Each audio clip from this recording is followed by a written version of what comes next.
자, 오늘은 확률에 대해서 배울 건데, 확률의 첫 번째 시간을 우리가 시행과 사건으로 나눠서 배울 거예요. 확률이라는 것을 우리가 중학교 때도 배운 적이 있죠. 경우에서도 배웠으니까. 근데 기본적으로 정의는 변하지 않아요. 확률은 어차피 똑같은 확률이에요. 알겠지? 그래서 중학교 과정에서 배웠던 확률의 뜻하고 동일하다고 생각하면 되는 거예요. 알겠죠? 그럼 우리가 확률의 정의는 뭐죠? 어떤 사건을 우리가 시행했을 때 만들어지는 그 결과물들의 가지수가 경우의 수였잖아. 이해되겠지? 그래서 우리가 좀 확률을 좀 쉽게 접근하면 이렇게 접근해야 되는 거야. 내가 어떤 사건을 일으켰을 때 그 사건이 일어나는 모든 경우의 수 중에서 어떤 특정한 사건이 일어나는 경우의 수를 계산하는 그 비율로 계산한 게 확률이라고 생각하면 되는 거야. 그래서 중학교 과정에서 우리가 쉽게 설명한 선생님들은 그냥 전체 경우의 수 중에서 내가 어떤 경우의 수, 그 중에서 어떤 특정한 경우의 수를 계산하고 싶더라라고 했을 때 그 예를 들어서 A라는 사건이라고 치면 A라는 사건이 일어나는 경우의 수를 우리가 비율로 표현하면 확률입니다 라고 말을 했을 거예요. 그러니까 A가 일어날 확률이 뭐냐라고 물어보면 그 A라는 사건이 어떤 경우에서 일어나는지를 알아야 된다는 거예요. 알겠어? 그래서 확률을 이해를 하려면은 반드시 먼저 뭔가를 알아야 돼. 그게 뭘까? 어떤 사건 중에서 이 사건이 일어나는지를 알아야 돼요. 근데 쉽게 말하기 위해서 전체라는 표현을 썼지 이 사실 전체라는 표현은 좋은 표현은 아닌 거야. 그래서 선생님이 이 중학교 과정에서 배웠던 확률의 이론을 조금 다르게 해석할 거야. 해석을 다르게 하는 거지 의미가 달라지는 건 아니에요. 네. 알았죠? 네. 그래서 우리가 확률이라는 것을 이제 이해를 할 때 이렇게 이해하면 가장 쉽습니다. 이렇게 이해하면 가장 쉬워요. 그냥 선생님은 처음부터 끝까지 한 번에 알려주는 거예요. 자, A가 사건이죠. 이건 사건 이름이에요. 사건 A가 일어날 때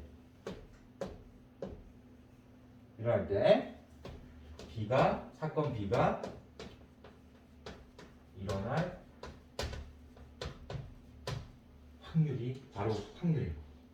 그러니까 우리가 어떤 사건이 일어났는데 그 일어난 사건 중에서 이런 사건이 일어날 확률을 물어보게 되어 있는 거예요. 그냥 뜬금없이 확률을 물어보진 않아. 반드시 확률을 말하려면은 기준이 되는 어떤 사건이 존재해야 되는 거예요. 왜? 확률은 그 기준이 되는 경우의 수 중에서 내가 찾고 싶은 그 사건의 경우의 수를 계산하는 게 확률인 거예요. 그래서 반드시 먼저 기준이 되는 어떤 사건이 전제되어야 되는 거예요. 이런 사건이 일어났는데 그 사건 중에서 얘가 일어나는 확률을 물어보는 거예요. 그러니까 확률을 물어볼 때 그냥 B가 일어날 확률을 이렇게 물어보지는 않아. 3의 배수가 나올 확률을 이렇게 물어보지는 않아. 3의 배수가 나올 확률이 뭐야? 뭐지? 너네 아무 생각이 안 들잖아. 말이 안 되니까. 그러면 선생님이 예를 들어서 말을 바꾸면 달라지는 거죠. 주사위 한 개를 던졌을 때 3의 배수가 나올 확률 이렇게 물어보면 말이 되는 거야. 근데 그냥 뜬금없이 3의 배수가 나올 확률 말이 되니? 안 되잖아. 그러니까 여러분들이 기본 상식에서만 생각해주면 이 문장 구조가 이해가 되는 거예요. 아, 어떤 사건이 일어났을 때 그 사건 중에서 일어난 사건 중에서 어떤 다른 B라는 사건이 일어난 그런 확률을 물어보게 되겠구나. 반드시 확률은 이런 문장 구조를 가지고 있을 수밖에 없겠구나. 이걸 이해를 해야 되는 거야. 알겠지? 자, 그러면 이제 확률은 끝난 거야. 정의가 된 거야. 자, 다시 한번 얘기할게요. 확률은 뭐뭐일 때, 그러니까 어떤 사건이 일어났을 때, 그치? 어떤 다른 사건이 일어날 확률. 의미한다라는 거야. 우리가 배우는 이 확률이라는 건 뭐야? 라고 물어보면 어떤 사건이 일어났을 때 어떤 다른 사건이 일어날 확률을 말하는 거야. 이렇게 해석해야 된다라는 거지. 해석. 그때 선생님이 전제되는 사건을 뭐라고 부르죠? A라고 부르고 만약에 나중에 일어날 사건을 이 A 중에서 어떤 특정한 사건의 확률을 계산하고 싶을 때 그 사건을 B라고 하면 B의 확률 이렇게 말하겠다는 거야. 이러면 선생님이 한 번에 확률을 가르쳐준 거랑 똑같아요. 너네가 나중에 확률 배울 때 조건부라는 확률을 배우게 돼. 확률의 부분 중에 조건부 확률이라는 게 따로 있어. 근데 선생님은 이 표현이 너무 마음에 안 들어. 왜냐하면 모든 확률은 조건이 달릴 수밖에 없는 거야. 왜? 그냥 뜬금없이 비율 확률 안 된다고 지금. 그냥 비율 확률 이렇게는 안 되는 거야. 반드시 뭔가 조건이 있어야 되는 거예요. A라는 사건이 일어났을 때라는 조건이 있는 거야. 이 조건 중에서 B가 일어날 확률을 찾는 거지. 그냥 뜬금없이 3의 배수가 나올 확률 이런 건 없다니까. 그런 경우는 없는 거야. 그러니까 애초에 확률은 무조건 다 조건이 붙는 확률인 거예요. 조건부 확률인 거예요. 근데 이거를 우리가 일반 확률 이론하고 조건부 확률 이론하고 별개로 배우게 되는 거예요. 나는 그게 싫다는 거야, 선생님. 그게 싫은 거야. 왜냐하면 똑같은 이론이니까. 그래서 확률 자체는 반드시 전제되는 조건이 필요하다. 그럴 수밖에 없지 않느냐. 여러분들이 그냥 이성적으로 그냥 받아들이면 되는 거예요. 어렵지 않은 거니까. 근데 여기서 가르쳐준 대로 시행은 뭐고 막 다 외운 다음에 확률의 정의를 다 외우고 이거는 참 쓸모가 없는 것 같아요. 자, 경우의 수는 뭐가 경우의 수였지? 경우의 수도 앞에 뭐 문장이 생략되어 있잖아. 경우의 수가 그냥 경우의 수가 아니잖아요. 어떤 사건이 일어났을 때 그 사건이 일어날 수 있는 모든 결과의 가지의 수를 경우의 수라고 한다. 이렇게 정의했잖아. 그럼 확률이 뭐야 그러면? A라는 사건이 일어났을 때 B라는 사건이 일어날 확률을 확률이라고 한다. 이렇게 말하면 되는 거라고. 이해할 수 있겠어요? 네. 그러면 이거를 우리가 쉽게 표현하면 어떻게 돼? 아, A가 일어나는 경우의 수 중에서 A가 일어나는 경우의 수 중에서 B가 일어나는 경우의 수를 말하면 되는 거구나. 이거를 비율로 이렇게 표현하면 되는 거구나. 즉, 주사위를 던졌을 때 6가지의 결과가 만들어지는데 그 중에서 3의 배수가 나오는 경우는 3, 6, 9, 10 이렇게 계속 무한대로 나오는 게 아니라 이 6가지 중에서 3의 배수를 찾아야 되는 거기 때문에 2라고 말해야 되는 거야. 이게 확률인 거야. 어렵게 해석할 필요가 없는 거예요. 알겠죠? 그래서 우리가 나중에 배우게 될 조건부 확률을 따로 암기하는 사람이 있으면 진짜 바보 같은 거야. 정말 바보 같은 거니까 선생님이 좀 그지? 새로운 걸 이렇게 알려줄 때는 잘 기억해야 되는 거야. 어렵게 배우면 어려울 수밖에 없는 거고 쉽게 배우면 쉬울 수밖에 없는 건데 우리나라에 있는 수학 교재 내용들이 다 어렵게 집필되어져 있다. 그래서 선생님이 그런 거 싫어한다. 쉽게 이해하는 쪽으로 우리는 가야 된다. 이런 거예요. 결과적으로. 알겠죠? 쉽죠? 그렇죠. 좋았어요.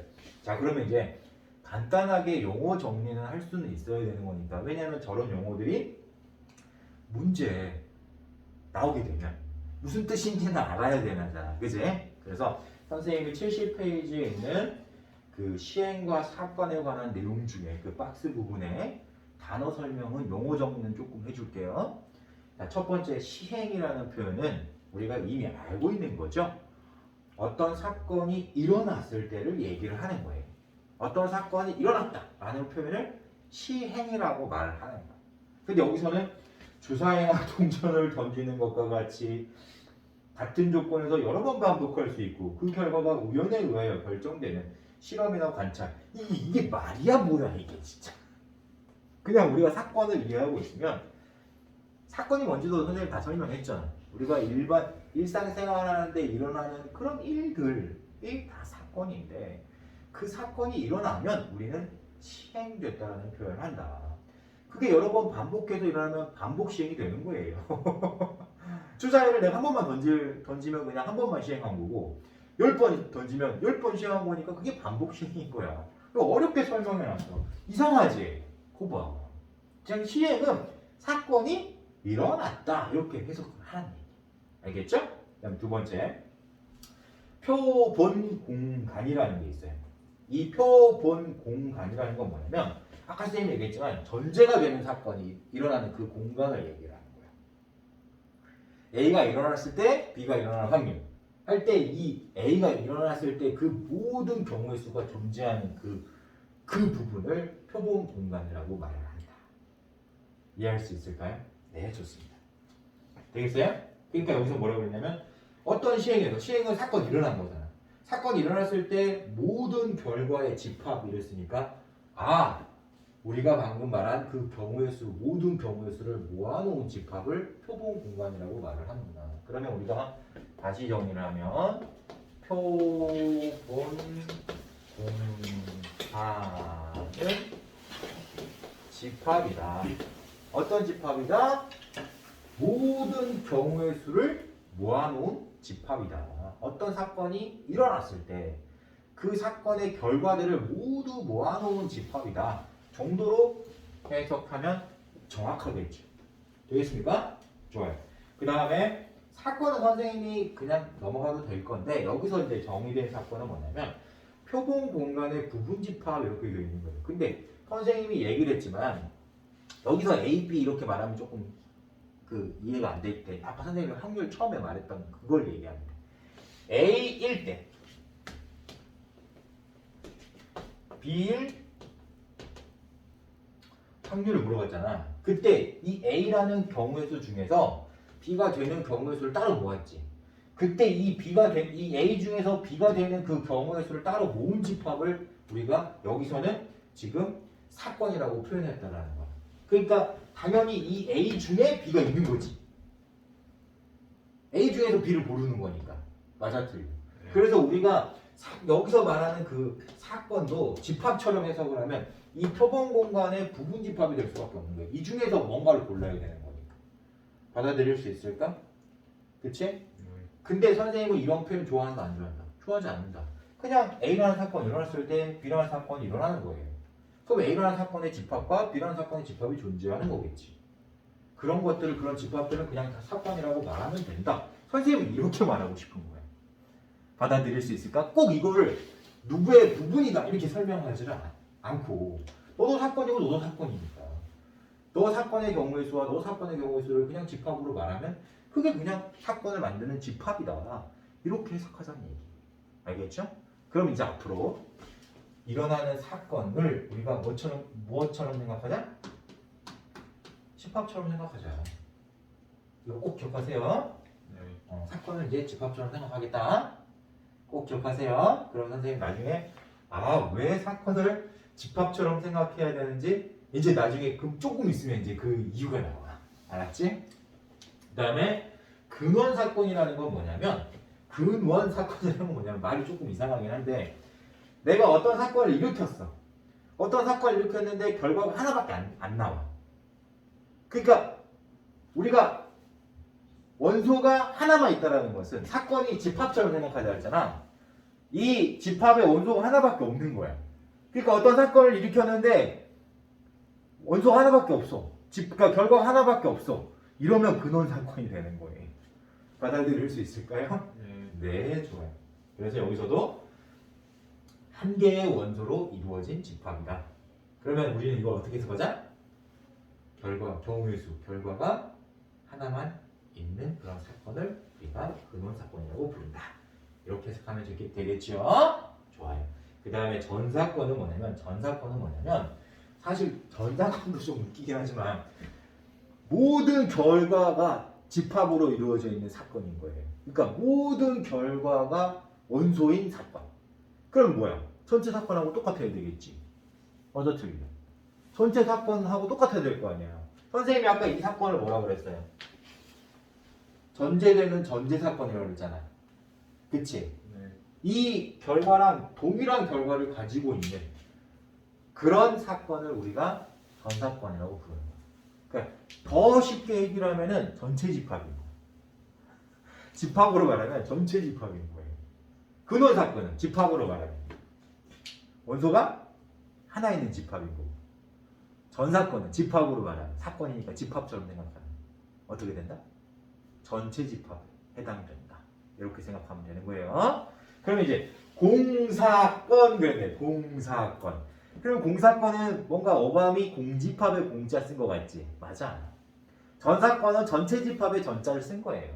그러면 공사건은 공집합에 공자를 썼으니까 당연히 원소가 하나도 없는 집합이잖아. 근데 이거는 우리가 사건이기 때문에 경우의 수, 결과의 가지의 수를 원소로 가지고 있다고 그랬어요.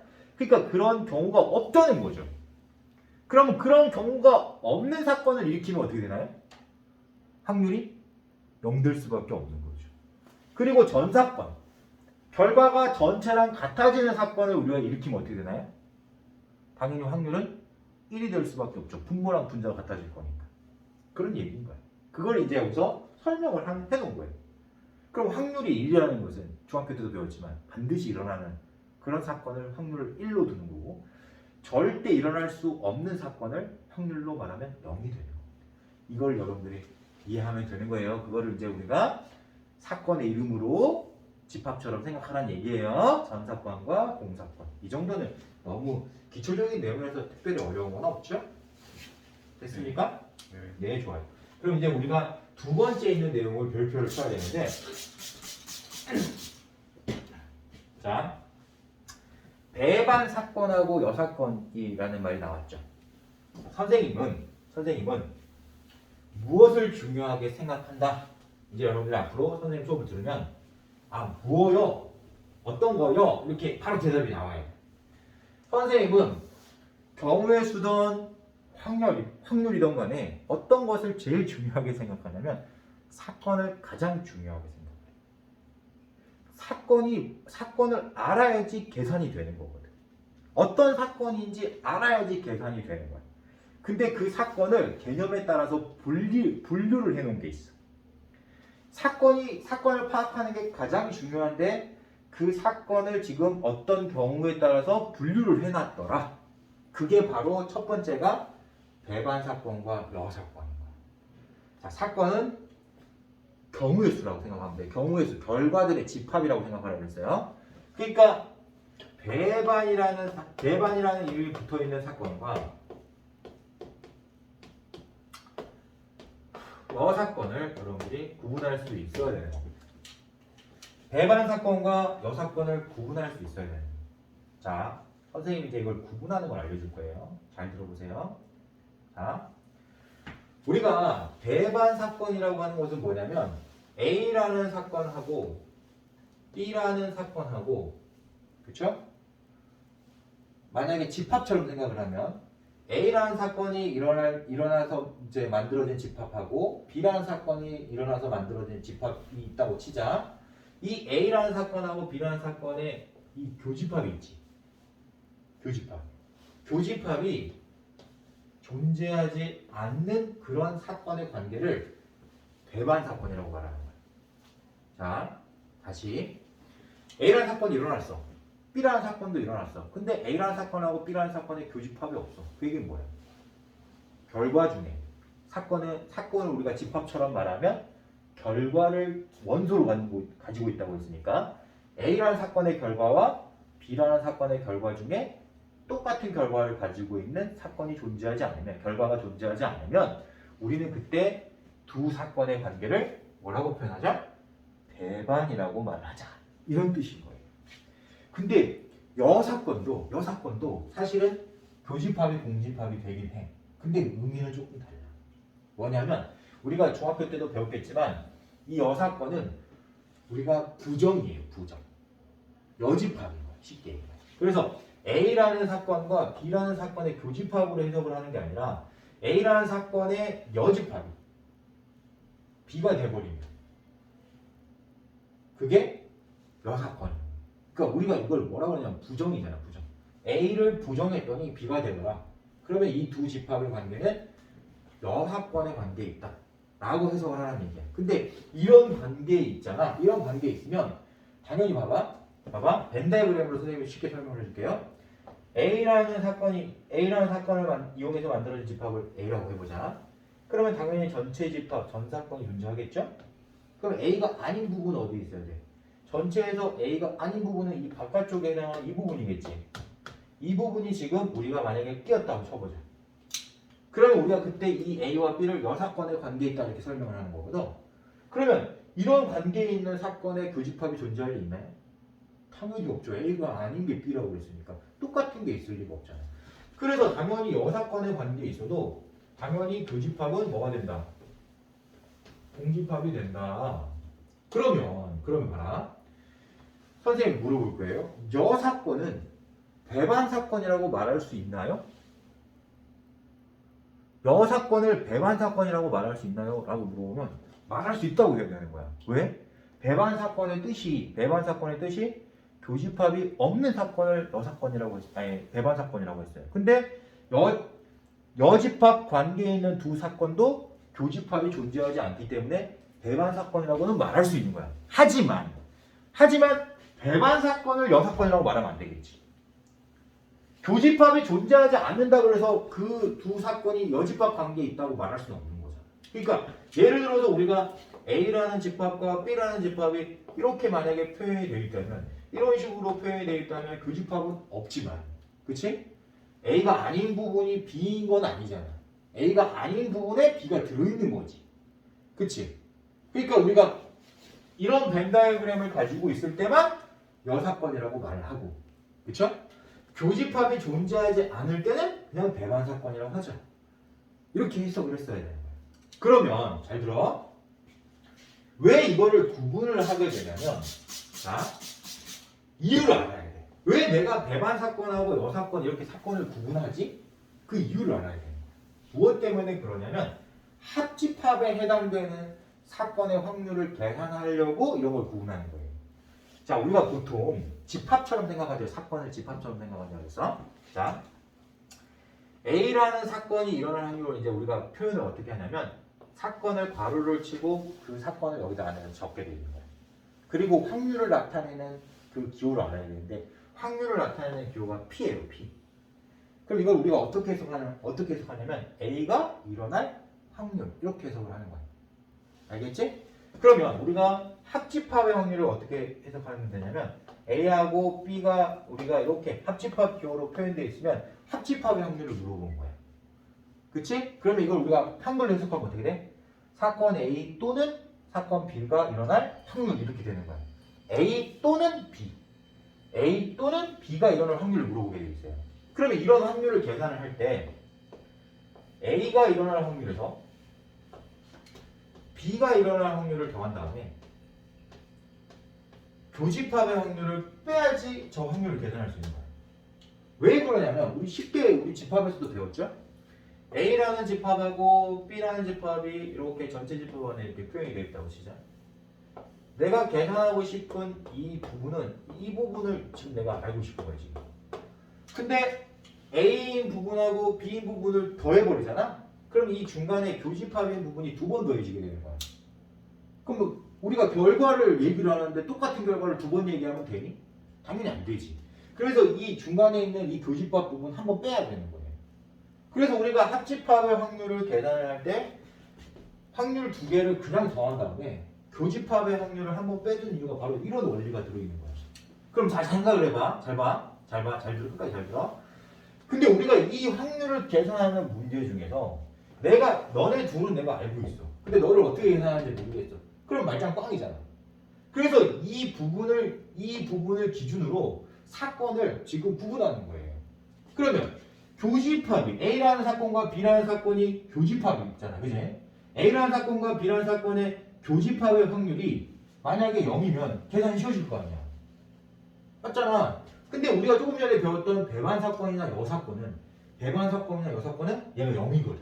왜냐면 결과가 없으니까. 맞잖아. 공집합이니까 결과가 0일 거 아니야. 따라서 우리가 이 두 사건의 관계가 배반 사건의 관계에 있다. 또는 그냥 배반 사건이라고 해도 돼. 여사건의 관계에 있거나 배반 사건의 관계에 있다. 이렇게 말하지만 우리는 교집합을 기준으로 말하자고 했으니까 교집합이 공집합이 그 사건의 관계에 있다면 그냥 합집합의 확률은 각각 확률을 그냥 더하면 끝나는 거야. 이렇게 많이 버리자는 거지. 이해되겠어? 그러니까 우리가 이제 생각을 할 때 합집합의 확률을 내가 계산해야 돼. 그러면 반드시 뭐부터 챙겨야 돼?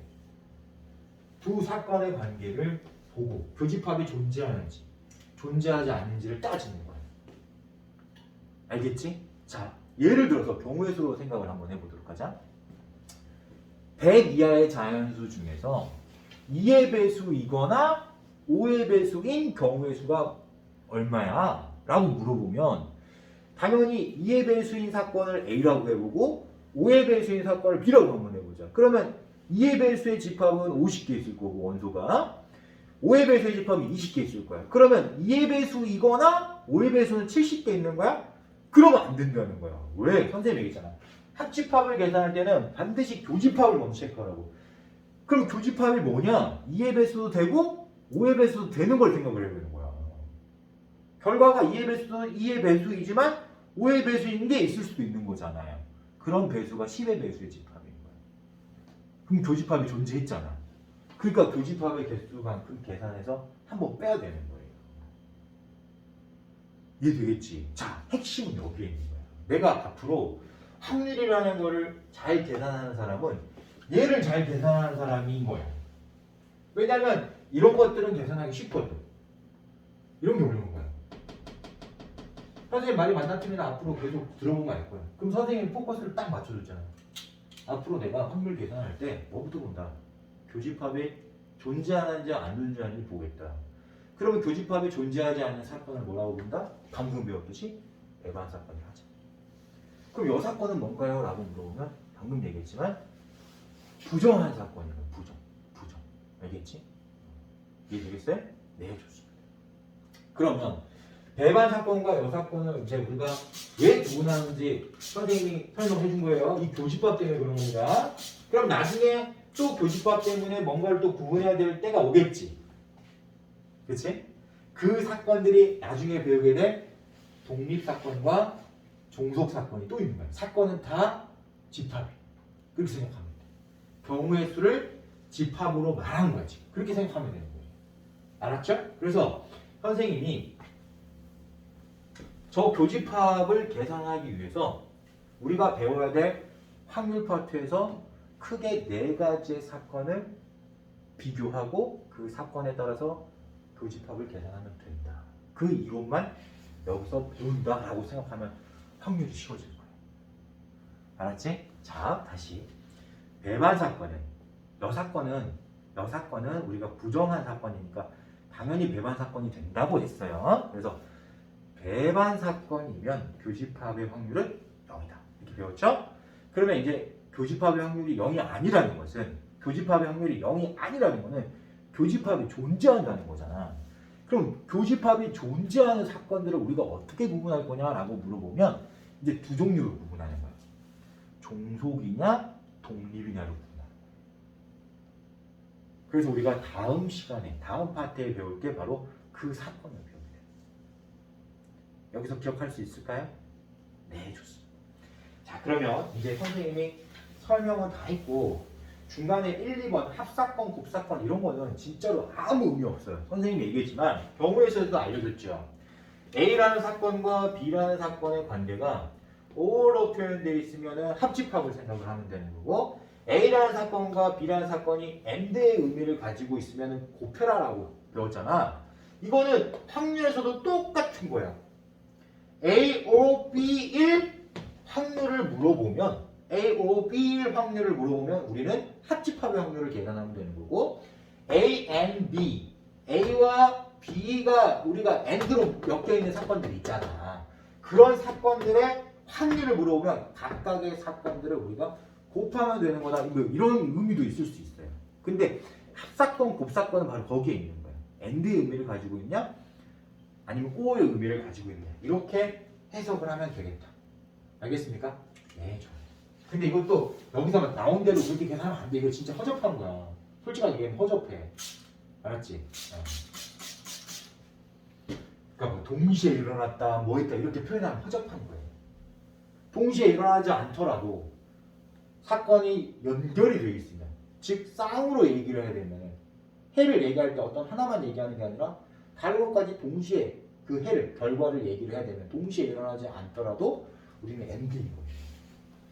받아들일 수 있죠? 그러니까 여기 교재에 있는 것처럼 곱사건을 A와 B가 동시에 일어나는 사건 이렇게 해석하면 안 되는 거예요. 진짜 너무 허접한 거예요. 알았죠? 네, 좋습니다. 그래서 여기서는 이제 곱사건을 뭐 교집합의 사건이라고 했는데 그건 너무 자연스러운 엔드니까 당연히 교집합일 수밖에 없는 거고, 집합으로 말하면 그건 너무 당연한 거죠. 근데 그 교집합을 어떻게 계산할 거냐의 문제인 거지. 그걸 막 동시에 일어났다고 해서 무조건 교집합이다. 이건 안 일어나는 거야. 알았지? 다른 표현이 얼마든지 있을 수 있다. 해석할 수 있겠습니까? 됐어요? 자, 그러면 예제만 간단하게 한번 해볼게요. 자, 필수 예제 1번. 한 개의 주사위를 던지는 시행에서 짝수의 눈이 나오는 사건을 A라고 했어요. 그러면 여러분들, 그러니까 사건이라고 하면 집합처럼 생각하자고 했지? 그럼 여기서 내가 이 문제를 쉽게 해결하려면 내가 원소를, 집합을 쉽게 이해하려면 원소를 찾을 수 있느냐 없느냐, 이렇게 해석 먼저 1차적으로 해석하면 되는 거예요. 그러면 어떤 전제 사건이 일어나는 거죠? 그냥 짝수가 일어나는 사건 이렇게 하지 않았잖아. 어떤 전제 사건이 일어났어? 그렇지, 주사위를 던지는 사건이 일어났잖아. 그러니까 우리가 이 원소들은 주사위를 던졌을 때 나오는 결과들로 이루어져 있어야 돼요. 그리고 주사위를 던졌을 때 나오는 결과 중에서 짝수의 결과물들만 A가 될 수 있다는 거예요. 그래서 우리는 A를 2, 4, 6 이렇게 표현했어요.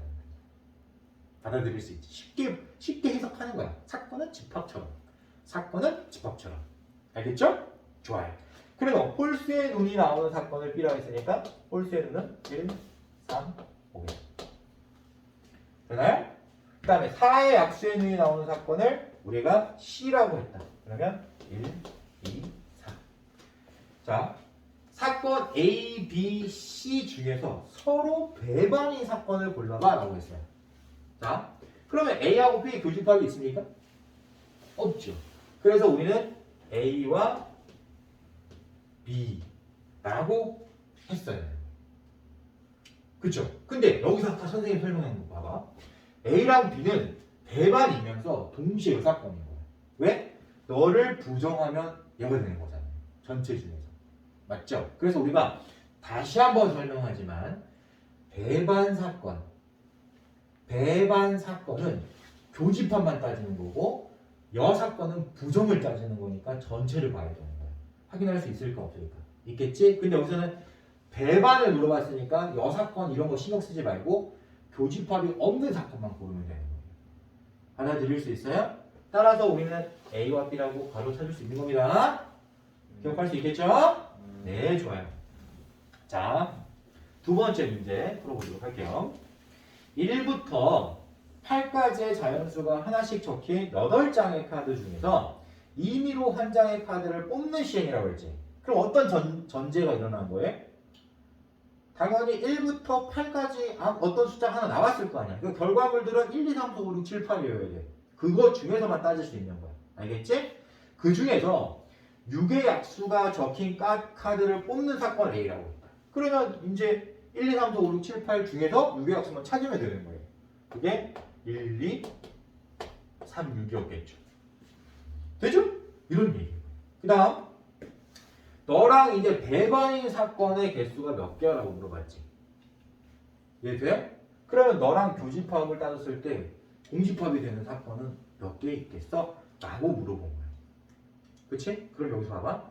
1부터 1, 2, 3, 4, 5, 6, 7, 8 이렇게 8개의 원소 중에서 너랑 배반이 되려면 1, 2, 3, 6으로 이루어져 있지 않은 집합만 따져야 돼. 그게 뭐야? 4, 5, 7, 8이라는 원소로만 이루어진 집합을 따지면 그게 집합이 사건인 거니까 4 또는 5 또는 7 또는 8로 이루어진 집합이라고 말했어요.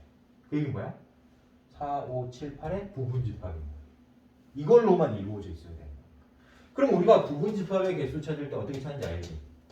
물론 여러분들 강의 듣는 친구들, 공식을 이해하고 있는 친구들은 바로 2의 4제곱 이렇게 썼을 거고 공식을 이해하지 못하더라도 선생님이 경우의 수로 풀라고 그랬으니까 4를 사용하거나 사용하지 않았다. 두 가지. 너도 두 가지. 너도 두 가지. 너도 두 가지. 따라서 2 곱하기 2 곱하기 2 곱하기 2 이렇게 해서 16가지. 이렇게 말해도 되는 거예요. 받아들일 수 있나요? 되겠어요? 근데 문제를 끝까지 잘 읽었어야 되는 게 여기서 만약에 마지막에 단 공집합이 아니다 이렇게 했으면 공사건이 아니다 했으면 하나를 빼야 되는 거야. 받아들일 수 있지? 네. 근데 여기서는 그런 말이 없으니까 공사건도 포함하는 거예요. 그래서 16가지가 답인 겁니다. 받아들일 수 있을까요? 네, 좋아. 자, 그러면 이제 선생님이 다음 시간에 72페이지에 있는 내용 보면 보세요. 72페이지에 확률 뭐 이렇게 해가지고 어떤 시행에서 사건 A가 일어날 가능성을 수로 나타낸 것을 사건 A의 확률이라고 하고 이것을 기호로 PA라고 한다 막 이런 말 있잖아요. 이런 거 다 무시해. 아까 선생님 알려줬잖아. 확률을 처음부터 다 말했잖아요. 그죠? 그 다음에 수학적 확률이라고 해서 선생님이 말한 거 여기 있지. 그지? 근데 이것도 무시해. 왜? 왜? 우리는 이미 확률의 기본 정의를 선생님이 다시 해줬잖아. 확률이라는 거는 그냥 누가 일어날 확률 이렇게 말할 수가 없다고 했잖아. 항상 어떤 전제되는 사건이 일어나야 되고 그 사건이 일어나는 것 중에서 얘가 일어나야 된다라고 했으니까 선생님이 이 확률을 무시하고 선생님이 다시 확률을 알려줄 거야. 알았지? 그러니까 이 표현이 틀린 표현은 아닌데 이 표현이 100% 여러분들한테 학습에 지장을 주는 표현인 건 맞는 거야. 확률을 이해할 때 이 표현대로 가면 여러분들은 학습에 지장을 받게 돼요. 이 표현이 틀린 건 아니야. 맞아. 이렇게 쓰는 게 맞는데 이렇게 받아들이면은 확률을 제대로 이해할 수가 없게 돼. 그래서 선생님이 다음 시간에 이 확률을 다시 선생님이 알려주도록 하겠다. 알겠죠? 그래서 오늘 여기까지 기본적인 내용만 다뤘습니다.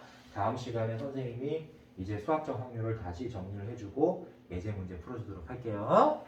네, 오늘 수고 많았어요.